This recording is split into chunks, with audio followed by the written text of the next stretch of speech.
This video is about 3D modeling techniques with surfaces applied on the design of thermoformed parts. The tray used in this video was part of a tooling development, so it is related with a digital twin design process. So I have a disclaimer right now. The intention of the video is not to replicate precise dimensions and details for the manufacturing of the tray by itself. This is only for educational purposes on the modeling techniques. So let's jump right into the software. Okay, so taking in account this is a fully symmetric tray, I'm going to first prepare one of the cavities and then just replicate in the other positions by using a pattern, a circular pattern. So the first thing is to create a sketch for make a planar surface or a bonded surface. So it is contained inside a closed loop or sketch. Then I'm using the same reference of the sketch that I did previously to make an offset. This offset are going to be used for create other surfaces that are on a certain distance, and also can be used as the trim tool for the trim command, of course. So the vertical walls in this model are a loft surface that actually in Solid Edge is called blue surface. This is a powerful tool. So continuing here, I'm going to add other planes, reference planes, for get the right offsets of the part. I'm also creating here a bonded surface, and then the bottom surface is going to be trimmed, leaving this space in between both surfaces and adding a loft command. I really like this technique because, as you can see, I can modify the main radius at the main sketch, and the rest of the radiuses are going to keep the offset whatever dimension they need to be.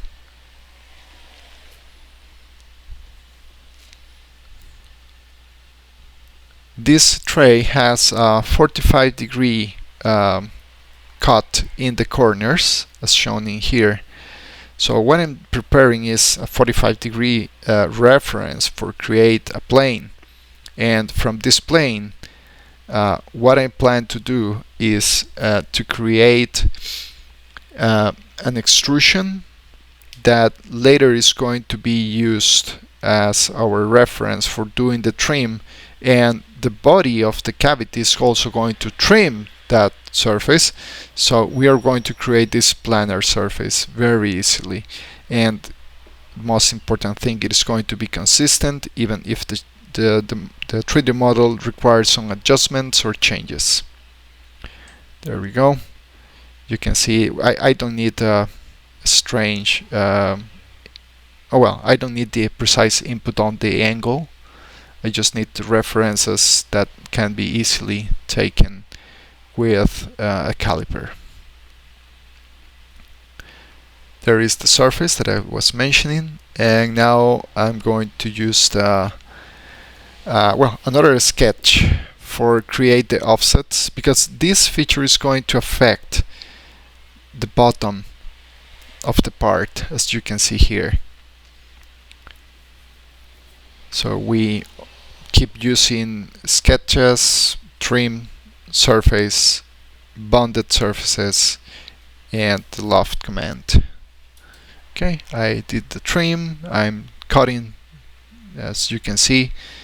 I can get the angled face. Now I'm going to use stitch.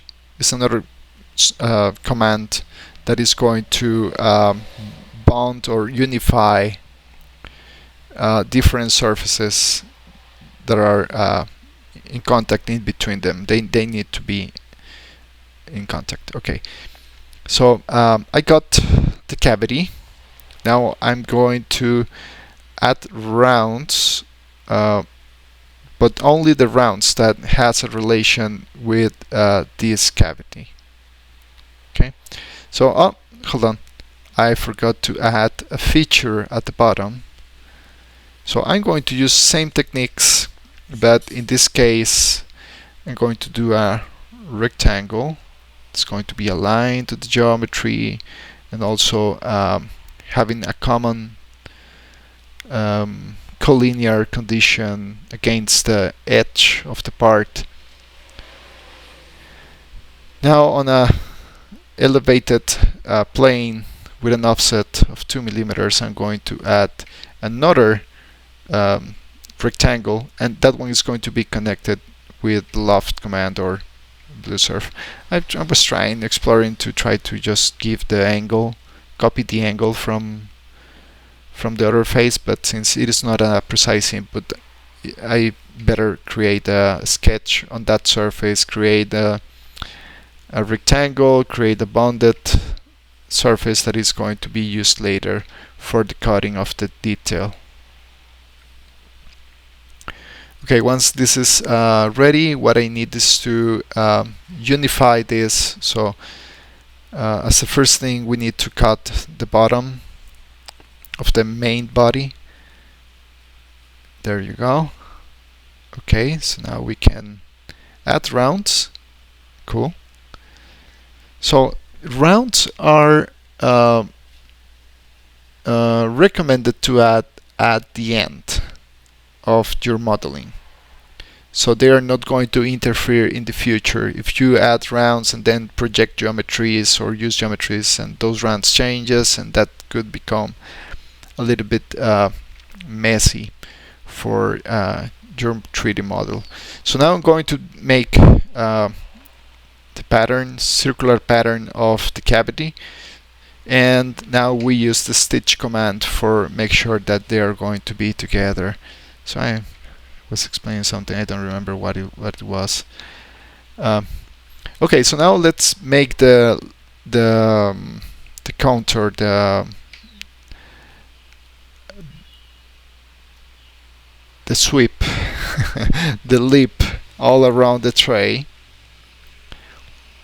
So these trays are usually, and all the things in this part has angles everywhere, right? The only thing that is, let's say, straight is maybe the bottom. After that, everything, or horizontal surfaces, the rest of them, they need some angle. So they're an inverted angle, or let's say, yeah, inverted angle that creates an undercut. But this is because of the typical way how thermoforming parts get clicking in between them, let's say, so the way how they hold together. So those negative angles are usually in this kind of lip. Okay, so right now what I'm going to do is a revolution of this circle in order to create this other detail that I'm showing in this picture. So I started with torus, but then took the decision to reduce the size. So it is this is just looking for have something similar. Never have precise dimensions in this. So it is not critical for the digital twin. So the important thing here is just showing the technique by itself. Okay, so now that I'm happy with the geometry, what I'm going to do is another pattern of the body, of let's say the elbows that I did here, and I'm using those geometries as the cut, and later those are cutted, they are trimmed for form the final feature. So as you can see, it looks really good. It looks really good, yeah. Okay, I like it. So another extra reference, plain reference for continuing with the other lip.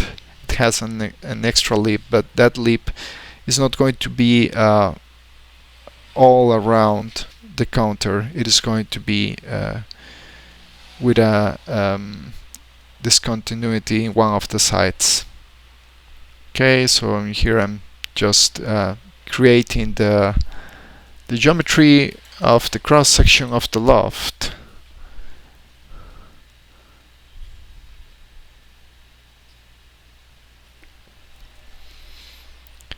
Let's see. Yeah. Use sweep command. I'm pretty sure sweep is sweep in all the softwares. So adding here some bonded surfaces, doing some trims again. I think trim is one of the most used command in this type of modeling.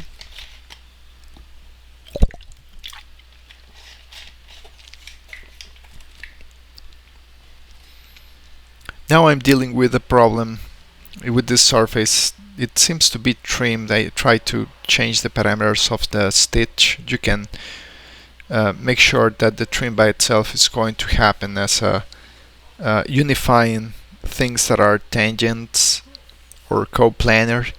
So I'm just trying here to add some parameters in case of it is an error from me, but at the end I was not really sure what it was, why this thing happened. So as you can see, I still have that line where I expect to have a continuous surface. So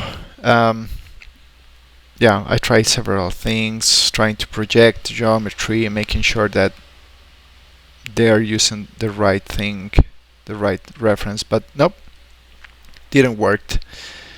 Okay, so what I'm going to do for this one is to copy the counter that I'm sure that I want to have, and then delete the face, and then redo that connecting face by using blue surf or loft command. And by that I'm totally done. It worked really good. Nothing to worry about. Okay, so I'm adding here final rounds. We're pretty close to finish. Oh, I forgot to add a small skirt that the part has on the counter. At the end it was easier. Instead of using a rolled surface, it was easier to create a counter with an offset on a 2D sketch, and then trim the final result, let's say. So it was giving me a little bit of work, but at the end the solution was to project the offset, the original counter. So by doing trim with that, using the sketch as a tool, I got to do it. And finally, what we need is to just add the thickness. Let's find out. I forgot some radiuses, and now we add thickness of 0.2 millimeters, and that's pretty much it. Thank you so much for watching this video. If you got to get into this point, please don't forget to subscribe and hit like. Thank you. Bye.